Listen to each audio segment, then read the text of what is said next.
देश में लोकतंत्र में विश्वास रखता है, अभिव्यक्ति की आजादी में विश्वास रखता है, आज ये खबर उसे चिंता में डाल देगी।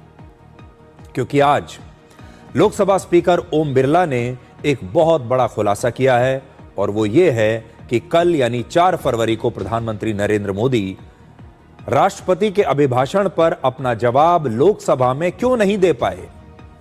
तो इसका जवाब यह है, ओम बिरला ने कहा कि कल प्रधानमंत्री मोदी के साथ लोकसभा में कुछ भी अप्रत्याशित घटना हो सकती थी।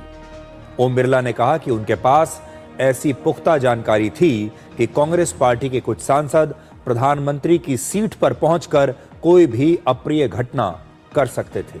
सबसे पहले आप कल लोकसभा में हंगामे की ये तस्वीरें देखिए और फिर हम आपको आगे की कहानी सुनाएंगे।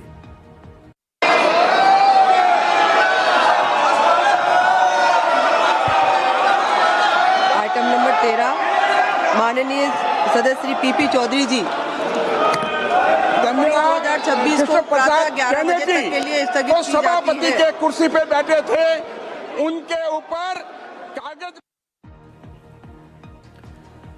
इन तस्वीरों में आप देख पाएंगे कि कांग्रेस के कुछ सांसद प्रधानमंत्री की कुर्सी के सामने पहुंचकर नारेबाजी कर रहे हैं, लेकिन उस समय प्रधानमंत्री अपनी कुर्सी पर मौजूद नहीं थे और इस हंगामे में कांग्रेस की कुछ महिला सांसद भी शामिल थीं और इन महिला सांसदों के हाथों में पोस्टर और बैनर थे और ये सांसद लगातार प्रधानमंत्री की कुर्सी के सामने खड़े होकर विरोध प्रदर्शन करते रहे। इस तस्वीर को मैं आपको बड़ी स्क्रीन पर दिखाना चाहता हूं, आज आप यहां पर ध्यान से देखिए।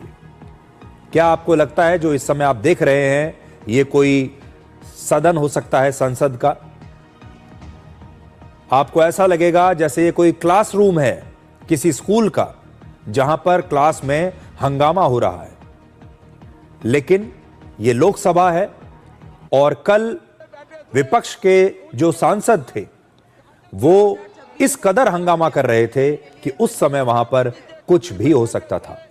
आज लोकसभा स्पीकर ओम बिरला ने कहा कि अगर ऐसे माहौल में प्रधानमंत्री सदन में मौजूद होते तो लोकतांत्रिक परंपराओं को नुकसान पहुंचाने वाली कोई भी अप्रिय घटना हो सकती थी और इसीलिए ओम बिरला ने खुद प्रधानमंत्री मोदी से सदन में न आने का आग्रह किया, जिसे प्रधानमंत्री मोदी ने उस समय स्वीकार कर लिया और यही कारण है कि कल लोकसभा में प्रधानमंत्री मोदी ने अपना भाषण नहीं दिया।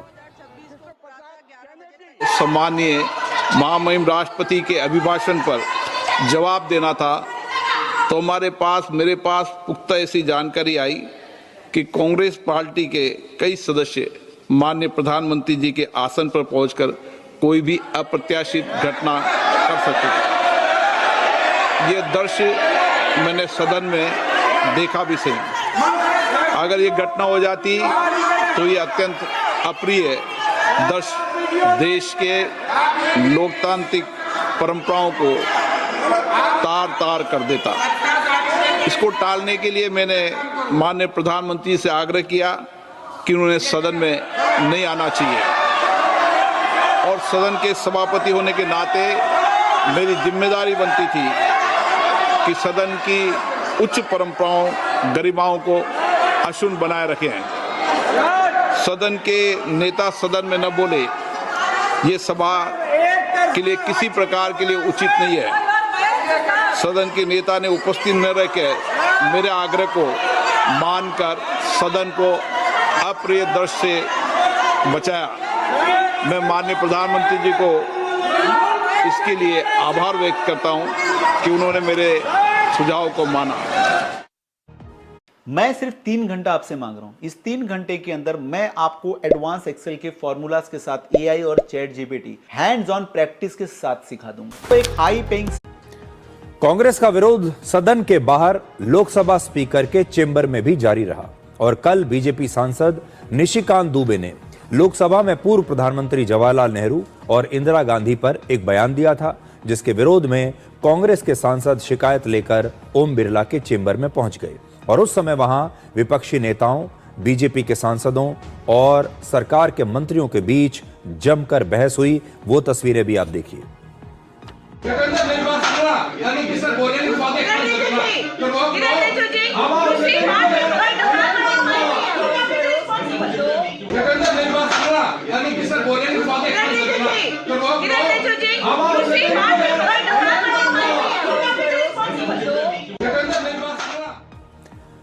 ओम बिरला ने कहा कि जिस तरह से उनके कमरे में हंगामा हुआ वो संसदीय परंपराओं में एक काला अध्याय माना जाएगा। दर्शकगण, मुझे बड़े दुख के साथ सभा को सूचित करना है कि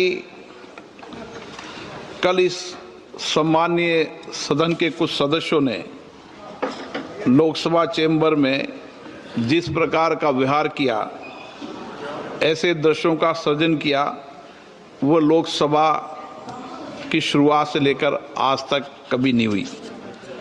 हमारे संसदीय प्रणाली में सदन के सभापति का गरिमामय स्थान हमारे संविधान में ही सर्जित किया है। आज तक इतिहास रहा है कि राजनीतिक मतभेदों को कभी भी सदन के कार्यालय तक नहीं लाया गया।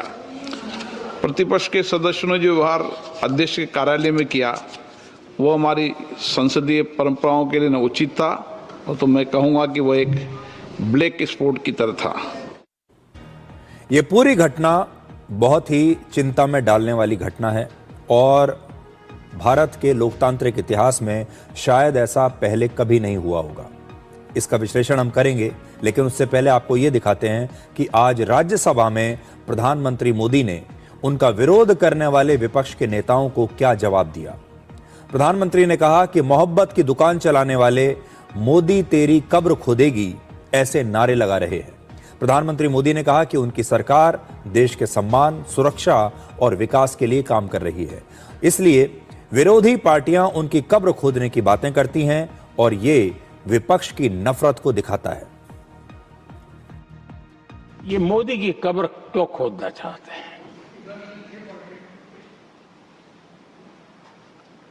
ये सिर्फ नारा नहीं है,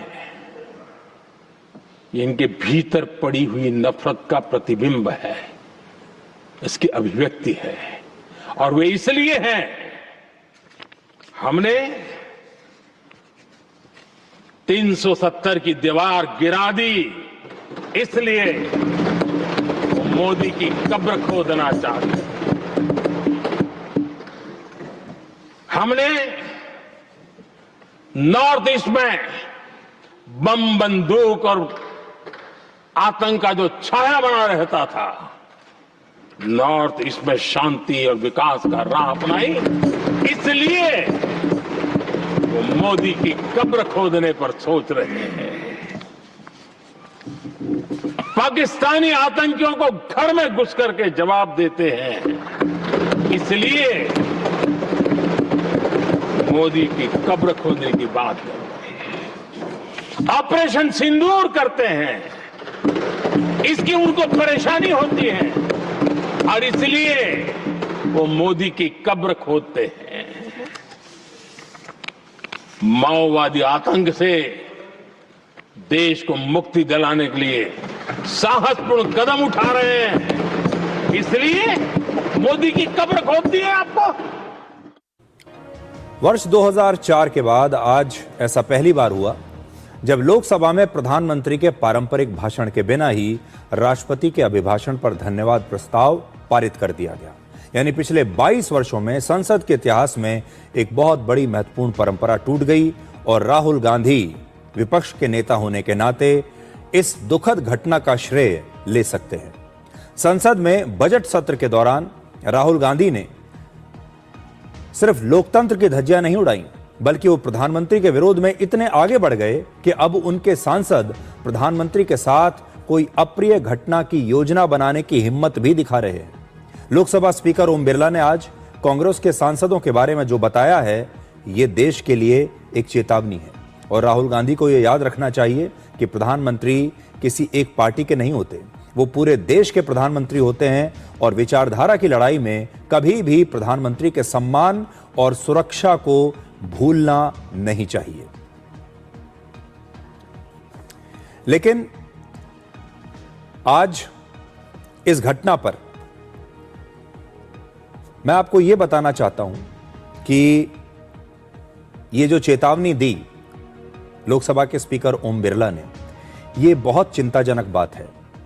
और यह तो अच्छा हुआ कि प्रधानमंत्री मोदी कल लोकसभा में नहीं आए, और जिस अप्रिय घटना की बात ओम बिरला कर रहे हैं, हालांकि उन्होंने ज्यादा शब्दों का इस्तेमाल नहीं किया, इसके बारे में ज्यादा डिटेल नहीं दी, लेकिन जरा कल्पना करके देखिए कि उस समय क्या क्या हो सकता था।